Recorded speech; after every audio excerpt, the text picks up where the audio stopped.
నవీన్, మీరు ఇప్పుడు ఎక్కడ చూసుకున్నా కూడా సినిమా గురించి మాట్లాడుకుంటున్నారు. ఎందుకంటే ఇది రిలీజ్ అయినప్పుడు ఆయన కెరియర్ లోనే ది బిగ్గెస్ట్ హిట్, 50 crores వరకు వెళ్ళింది. అండ్ ఇప్పుడు వన్ ఆఫ్ ద అంటే ఆ రికార్డ్ నే బ్రేక్ చేయగలిగింది. ఈటీవీ విన్ లో వచ్చిన తర్వాత 100 million minutes అంటే ఎవరు కూడా సినిమాని మధ్యలో వదిలేయలేకపోయారు. అందరూ కూడా సినిమా చూసారు అండ్ చాలా ఎక్కువ మంది చూసారు అని చెప్పేసి రీసెంట్ గా ప్రెస్ మీట్ పెట్టడం జరిగింది. దాని గురించి ఏం చెప్తారు? యాక్చువల్గా మనం సరే ఈటీవీ విన్లో ఓటీటీలో వచ్చింది, బట్ మనం థియేటర్లో రిలీజ్ అయినప్పుడు కూడా సో ఏదైనా ఒక 2 hours మూవీ అనుకోండి, సో మనం వెంటనే థియేటర్లోకి వెళ్ళి కూర్చోగానే కొన్నిసార్లు డైవర్ట్ అయిపోతాం మూవీ నుంచి, కొన్ని సీన్స్ దగ్గర డైవర్ట్ అయిపోతాం. బట్ సినిమాకి ఏంటంటే ఫస్ట్ నుంచి ఎండ్ వరకు డైవర్ట్ అవ్వం, ఎక్కడ డైవర్ట్ అవ్వం, అలా చూస్తూనే ఉంటాం. అరే ఏం జరుగుతుంది, నెక్స్ట్ ఏం జరుగుతుంది, ఆ హీరో క్యారెక్టరైజేషన్ ఏంటి. సో అందులో ఒక ట్విస్ట్ ఉంటుంది, ఇంటర్వెల్లోనే ఒక ట్విస్ట్ మీకు రివీల్ అవుతుంది, క్లైమాక్స్ ట్విస్ట్ అయితే నెక్స్ట్ లెవెల్ ఉంటుంది అనమాట. సో అక్కడ మనకు జనాలకి షాక్ అవుతాం అనమాట.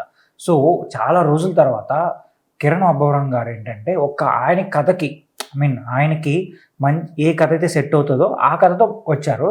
సో బిగ్గెస్ట్ బ్లాక్ బస్టర్ కొట్టారు అనమాట. అయితే ఇప్పుడు ఓటీటీకి వచ్చిన తర్వాత కూడా ఏంటంటే జనాలు అప్పుడు చాలా మంది ఏంటంటే కొంతమంది అప్పుడు కొంతమంది థియేటర్స్కి వెళ్ళకుండా ఉంటారు. బట్ ఇప్పుడు ఏంటంటే సో ఓటీటీ రిలీజ్ అయిన తర్వాత, ఈటీవీ విన్లో రిలీజ్ అయిన తర్వాత సో రిపీటెడ్గా చూసేవాళ్ళు ఉన్నారు, అలాగే కొత్తగా చూసేవాళ్ళు ఉన్నారు. నేను చెప్పాను కదా, థియేటర్లోనే మనం కొంచెం కూడా డైవర్ట్ అవ్వలేదంటే ఇంకా ఖచ్చితంగా మనం ఇప్పుడు ఒక టైం చూసుకొని, ఫ్రీ టైం చూసుకొని సో కూర్చున్నామంటే డైవర్ట్ అవ్వం కదా. సో ఫస్ట్ నుంచి లాస్ట్ వరకు అలా చూసారనమాట.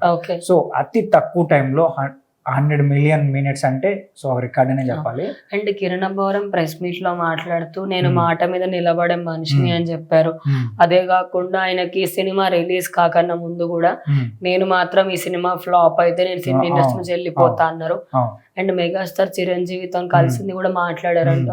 సో ఫస్ట్ ఒక విషయం మాట్లాడుకున్నామంటే, ప్రెస్ మీట్ జరిగినప్పుడు, ప్రీ రిలీజ్ కన్నా ముందు ప్రెస్ మీట్ జరిగినప్పుడు ఆయన అంటే మూవీ పైన ఆయన కాన్ఫిడెంట్ ఉందన్నమాట. సో అదే విషయాన్ని మీడియా చెప్తే మీడియా వాళ్ళు ఏమన్నారంటే, మీకు అంత కాన్ఫిడెంట్ ఉంది కదా, ఈ ఫిల్మ్ ఒకవేళ పోతే ఏంటి అన్నారు. సో ఆయనకి అంత కాన్ఫిడెంట్ ఉన్నప్పుడు ఎవరికైనా ఒక ఫీలింగ్ ఉంటుంది. సో ఆయన డైరెక్ట్గా చెప్పాడు, నేనైతే మూవీస్ చేయను అని చెప్పారు. సో అంత కాన్ఫిడెంట్ ఉంది కాబట్టి ఆయన స్టేట్మెంట్ ఇచ్చారు, ఆ స్టేట్మెంట్ మీద నిలబడ్డారు. సో సినిమా హిట్ కొట్టారు. ఇప్పుడు ఎవరైతే అడిగారో వాళ్ళకి చూపించారు, ఇది మా సినిమా ఏంటని చూపించారు అనమాట.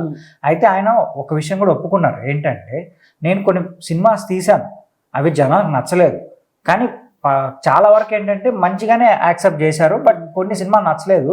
ప్రతి ఒక్క కెరియర్లోనూ, ప్రతి ఒక్క హీరో కెరియర్లోనూ కొన్ని అప్స్ ఉంటాయి, కొన్ని డౌన్స్ ఉంటాయి. సో కొన్ని రెస్పెక్ట్ చేసుకుంటూ వెళ్ళిపోవాలండి అని ఆయన చెప్పారు. అది కరెక్టే కదా.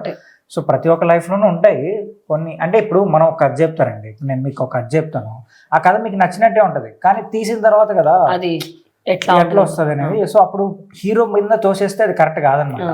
సో హీరో సెలెక్ట్ చేసుకుంటాడు ఒక పాయింట్ దగ్గర, అరే ఈ పాయింట్ ఏదో కొత్తగా అనిపించింది, ట్రై చేద్దాం, జనాలు నచ్చుతుందేమో అని. సో అలానే ట్రై చేశాడు కొన్ని సినిమాలు, బట్ వర్కౌట్ అవ్వలేదు. కానీ ఖచ్చితంగా ఆయన కంబ్యాక్ ఇచ్చారు. ఆ కంబ్యాక్ కూడా ఏంటంటే చాలా గట్టిగా ఇచ్చారు. సో ఇప్పుడు మనం చిరంజీవి గారి గురించి మాట్లాడుకున్నాం అంటే, చిరంజీవి గారు చాలా వరకు ఇండస్ట్రీలో చిన్న సినిమానా పెద్ద సినిమానా పట్టించుకోరు అనమాట. ఖచ్చితంగా ఆయనకి సినిమా నచ్చింది అంటే ఆయన పిలిపించి మరీ మాట్లాడడం కానీ, లేదంటే ప్రీ రిలీజ్ ఈవెంట్కి కూడా వెళ్ళినప్పుడు జిబ్రా సినిమా వచ్చింది, సో సత్యదేవ్ గారు పిలిచారు, వెళ్ళారు. సో సినిమా కూడా సూపర్ హిట్ అయింది. సో ఇలా ఏంటంటే ఆయన ఎంకరేజ్ చేయడానికి ముందు ఉంటారు అనమాట.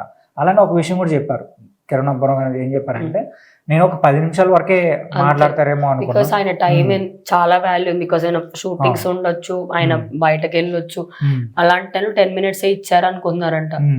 కానీ ఏంటంటే ఆయన 1.5 hours మాట్లాడారంటే, సో ఆయనకి బిజీ షెడ్యూల్ ఉంటుంది, మూవీస్ ఉన్నాయి, సో వేరే వర్క్స్ ఉంటాయి. కానీ ఏంటంటే కోసం పెట్టి 1.5 hours మూవీ గురించి డిస్కస్ చేశారంటే గ్రేటే కదా. ఖచ్చితంగా. సో అది కూడా ఆయనని ఎస్ఆర్ కళ్యాణ మండపం తర్వాత వచ్చాయి, చాలా సినిమాస్ వచ్చాయి, కానీ వాటిల్లో ఓటీటీ వచ్చిన తర్వాత అరే ఇంత మంచి సినిమా మేము మిస్ అయ్యామన్న ఫీలింగ్ తెప్పించు.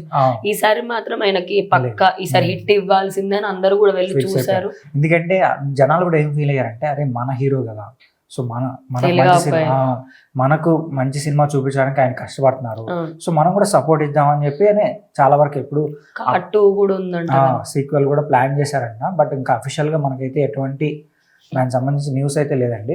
బట్ పక్కా ఉండాలి కార్టూకి, ఎందుకంటే కథ సో మంచి కథే కాబట్టి కార్టూ వచ్చినా కూడా మంచి రెస్పాన్సే వస్తుంది. బట్ చూద్దాం ఫ్యూచర్ ఎలా ఉంటుంది.